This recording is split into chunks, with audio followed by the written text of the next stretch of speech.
Good evening. I've been sitting down front here, kind of thinking back to the years I was in college and trying to remember an evening when I was with close to 600 fellow students in my age range, out of town, in a hotel, and was anxiously awaiting to hear from a bald guy in a suit to speak. So I'm going to take as much pity on you as I can, and I'm going to get right to it, because I know, at least I hope you've got other plans. If not, let's chat afterwards about how to get a little bit of a life.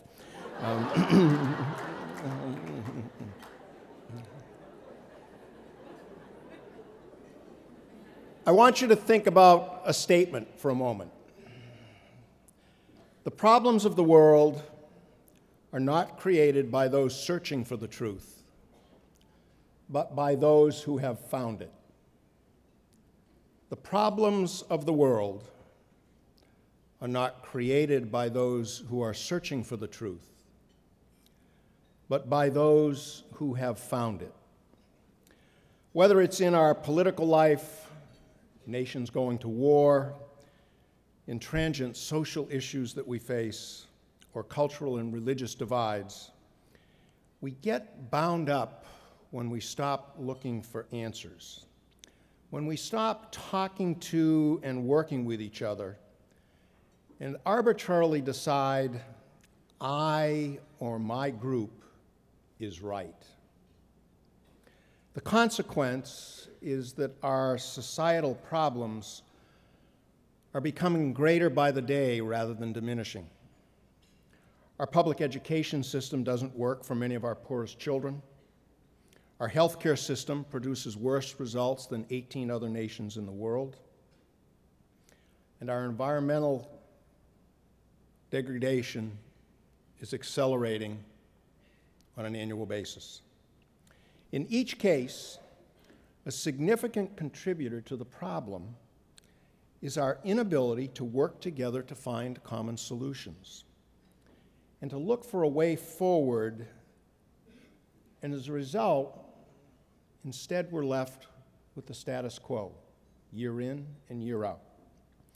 Our nation and our communities are crying out for people who want to find solutions, people who will take time to really understand what are the issues, how do we bring people together, how do we listen to different points of view and find new ways to create vibrant societies.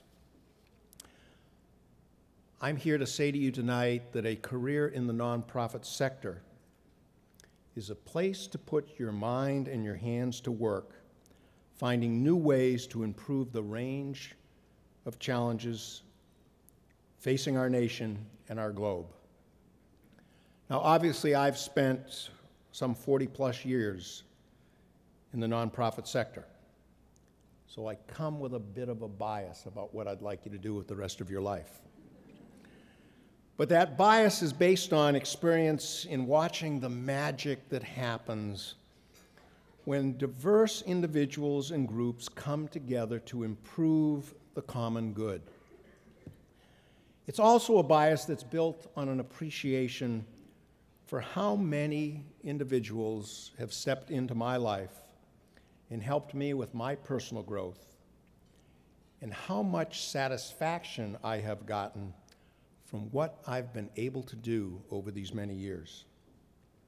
What I'm going to say to you tonight about the nonprofit sector and opportunities and the rewards will use the YMCA as a proxy, because that's the world I know.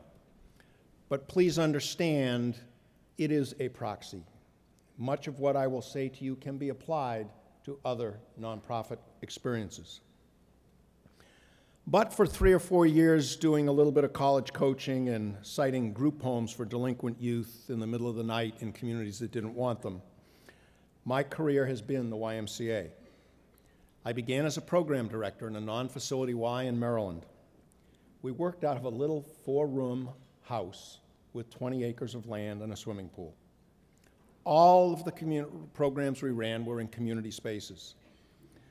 The great part of these 4 years was the broad opportunities I had.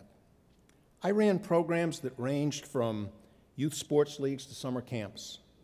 I worked in low-income trailer parks in upper middle-income middle schools and high schools. I did draft counseling at the height of the Vietnam War. I prepared budgets, I hired the staff, I managed the volunteers, all while working 70 hours a week and absolutely loving it.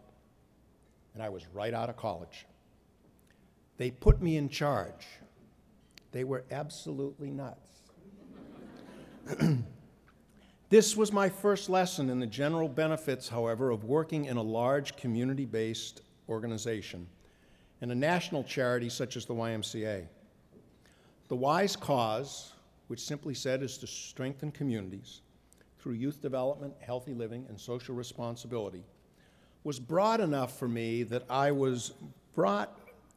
if I brought some entrepreneurial zeal to the position, I could create numerous positive responses to community issues.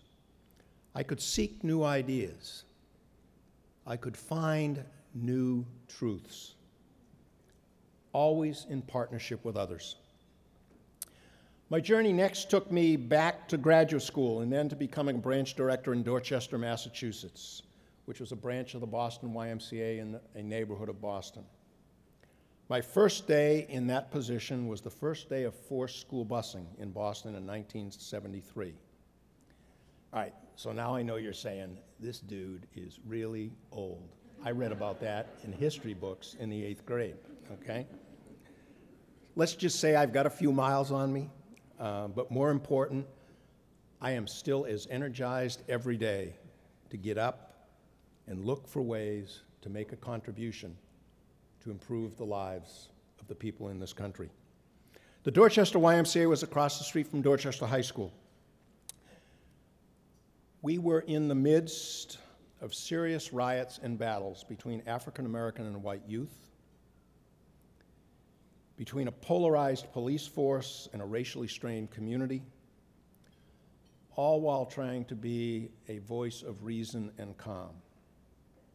We spent our days and nights pulling kids away from each other, pulling weapons out of their hands, and trying to give them a different way to find an education and build a community. Once the riots settled to a kind of a tense coexistence, we got on with the branch work of providing programs to a divided constituency, trying to financially survive in a low-income area, writing grants for juvenile justice programs, and making it all happen with 2 full-time staff people. It was at one and the same time exhilarating, tense, wrenchingly scary, and completely fulfilling. And once again, the benefits, and you're going to start to get a sense here, he's kind of pushing these large organizations. The benefits of being in a large national organization became clear to me. Although I was responsible fully for the performance of that branch and its success, we had the backing and support of the Greater Boston YMCA, our parent association. They smoothed our financial ups and downs. They sent additional staff support at the height of the rioting. They provided fundraising and training support. We weren't alone on an island. YMCAs, as with many other large national nonprofit organizations, are federated in structure. That means, as we call them, associations are separately incorporated. They may have multiple community branches, and they're chartered by their national office.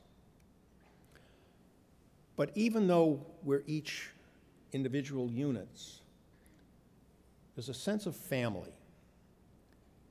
You know that there are other people out there doing the things you do. There is a collegial support, an opportunity from a career standpoint to move up, either within that organization or by moving community to community.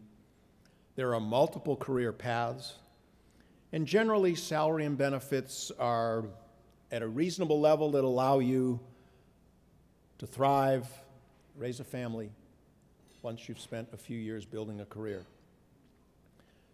So I have found that the support system that has surrounded me throughout my career as part of a national organization has allowed me to think in ways that I might not have been able to in other situations. My career took me from Dorchester to another branch director position in Washington, D.C., and CEO positions in Worcester, Massachusetts, and Seattle, Washington, before finally arriving here at YMCA of the USA 5.5 years ago, where I'm responsible for everything and have absolutely no authority over anything. And so it's an interesting place to be in life, where we try to herd all of the cats of independent YMCAs all over the country through education, challenge, a little bit of bullying, and a lot of sweet talk. This, for me, allowed me as a CEO to find opportunities that gave me fulfillment and satisfaction. And to be quite honest, the greatest job in the world, from my standpoint, is to be the CEO of a YMCA, or I would project, having talked to counterparts in other organizations, from Boy Scouts to Red Cross to Camp Fire and on through the list, to be the CEO of any organization in the community. Because it gave me the opportunity to bring people of different points of view together to work toward the common good around the community's interest. In Seattle, for example, our young people had significant challenges. We were able to bring the school system together with the business community, with the religious community. And when it was all done, we had created a comprehensive alternative high school, mental health counseling services for youth, a youth shelter, and collaborations with medical institutions to give them medical support. There's not many opportunities and occupations where you can make that kind of a difference. I will tell you, depending on where your career takes you, that if you move into the CEO's role of a major nonprofit organization in some community, it's not without its stresses. But the ability to create is only limited by your ability to take your imagination and inspire people to go with you, to make theirs a better community. Right now in our organization, it's an exciting time to be part of the YMCA. Quite simply, we are trying to recreate a movement. The YMCA, you see, began 160 years ago as a movement, galvanized around a common passion and purpose. We were founded by the Christian church community to provide young men a safe haven from all of the evils of the big cities as they move from the farms. Now, the truth be told, I personally think it was the evils that were the reason they wanted to come to the cities. So in those early years, we had a few uphill battles to try to get a grounding in our communities. But as opportunity presented itself, we began to thrive and we began to grow. And like all movements, and I would suggest to you that the colleges and universities you represent each began as a movement, we morphed into becoming an institution. And institutions begin to get bound up in themselves. They begin to get caught up in doing the business of the business. And so we in the YMCA right now are engaged in, once again, trying to recapture the passion of being a movement. Today we're serving 21 million people. For those of you who would have an interest in a nonprofit career, of our 250,000 employees, Half are men, half are women. Over 50% of our participants are women and girls. As hard as it is to believe, the YMCA is one of the largest women's membership organizations in this country. We serve some 10,000 communities, and we are in the midst of a transformation that will allow us to impact some of our nation's greatest challenges. As I said, historically, as a federated structure, our associations have acted fairly independently. That's changing. We now appreciate that the issues that confront each YMCA in each community cut across all communities. So our responses need to be coordinated, and there is tremendous leverage in the collective power of a national organization that works together. 18 months ago, we launched a major brand revitalization. For the first time in our 160-year history, we have a common cause to strengthen communities. As I said, we do it by focusing on youth development, healthy living, and social responsibility. We all share a common visual system. We went through the wrenching change of a new logo. But the new brand has helped us do things that we never could have done before. And I give you this example to show how large organizations that some may think have become musty and dusty, in order to thrive, consistently reinvent themselves. Let me give you a few examples of specifically where we're making a significant difference. Now, I must start by saying first, when I say the Y or the YMCA, don't feel bad if your mind immediately goes to gyms and swimming pools, because that's where most people head. For those of you who are a little bit more astute, you may know that we invented basketball. We invented volleyball. We founded 52 colleges and universities, some of which you may be attending. It was YMCA staff who were instrumental in the starting of the Boy Scouts and Camp Fire.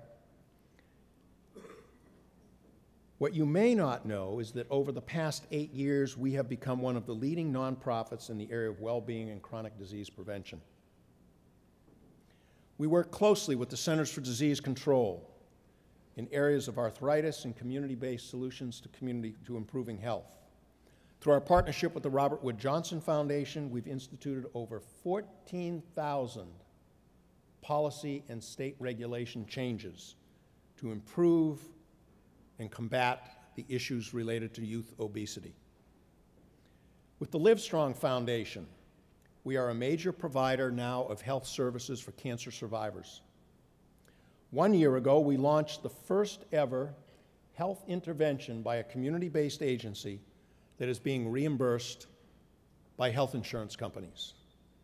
A tremendous transformation in the healthcare system of this nation. The Diabetes Prevention Program eliminates diabetes, type 2 diabetes, in 58% of participants who have either type 2 or prediabetes. Over a 2-year period, to give you a quick sense that all of this is not done on a whim, we did a major institutional study with Indiana University to prove medically that diabetes and the trend of increasing diabetes in this nation can be reversed through this effort.